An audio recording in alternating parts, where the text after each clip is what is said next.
time, wasn't it?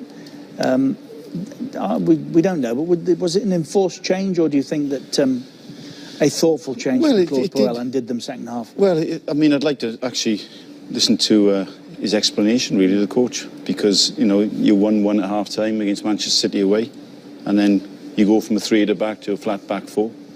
Listen, whatever he'd have done, he'd have probably got undone by Sergio Aguero today anyway, but there must have been a reason for that. He either saw something within his team and felt he had to change things. But, you know, I just think with Aguero, he suits Manchester City so well. And the reason for that I think, is that he's not a player that relies on just pace or just being strong or good in the air, his back to goal. He's a striker that's proactive in everything he does. He anticipates things. And the way that they play there, he knows that ball will get put into those areas.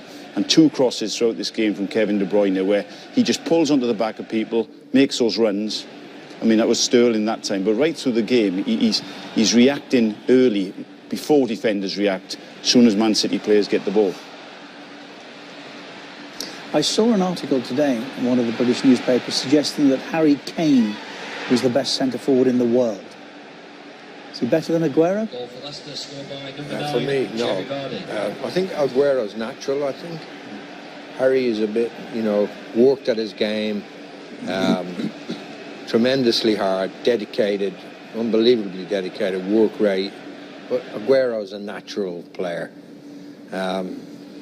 Aguero can link up play. Andy described him as goals he scores, but he can also link up play as well. And you never know whether he's going to set somebody up or turn himself.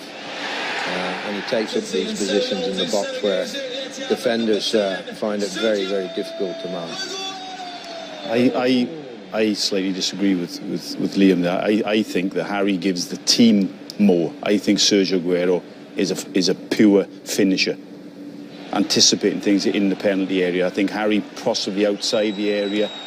For the team as a whole, you wonder how many goals Harry Kane would get I mean, he's getting enough playing with Tottenham, but in a Manchester City team, you know.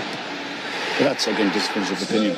But he does get all types of goals. Yeah, he does. I mean, when the ball comes into the penalty area, he's there. When he collects outside the box here, what he does here, he gets himself on side, he's got himself on the half-turn. What I love about it, in and around the penalty area, you never actually see him, very rarely, with his back to goal. He's always on that half-turn, looking just to spin away into the area and finish it off. And this was a horrendous mistake by Schmeichel, but he doesn't half finish it really well, you know. Schmeichel doesn't go to ground. No, he doesn't. He stands up, and he didn't half lift it all up over him. Terrible error, but you know, that's the last person you want to give the ball to like that. Can you make plans to negate what he does, Mark, or not? With Aguero? Yeah. I don't know if you do, because I think his game revolves around if the rest of the team are playing well. And to me, although he's got 4 goals today, he's even more dangerous, as we talked about at half-time, with David Silva in the team. Because David Silva pulls people, defenders, onto him, onto David Silva, and gives Aguero maybe that yard of space different anyway. I mean, this strike, I mean, the way it gets up and down, it's actually over Casper. It doesn't go through Casper, it goes over his hands. Amazing. Do you know, it's funny you two debating about Aguero and Harry Kane.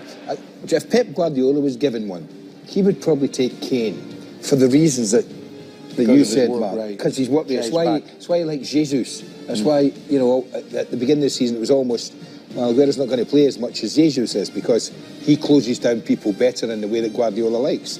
But for me, I just think, if you've got him on your side, that's what you get. I mean, I don't know what happened in 2012-13. He had a terrible season, but apart from that, every other season, he's rattling in goals galore. And I just think everything about him is good. Everything in his mind's about scoring a goal. I know that, you know, maybe people want more when he doesn't have it, but if you've got 10 other players in your team who are doing what they're doing, he doesn't need to chase 50 yards back the pitch looking at somebody. You just want them to play between the just play between the penalty area, innit? That's where you want them to play. Because they dominate possession so much around that 25-yard arc, if you like, he's just the best I've ever seen. It just in the penalty area itself is pulling into little pockets, little pockets of space. Sometimes not even looking at where the possession is, because he knows it's coming into areas. He's looking at opposition defenders, waiting for them to half turn their head to follow the ball, and he's gone.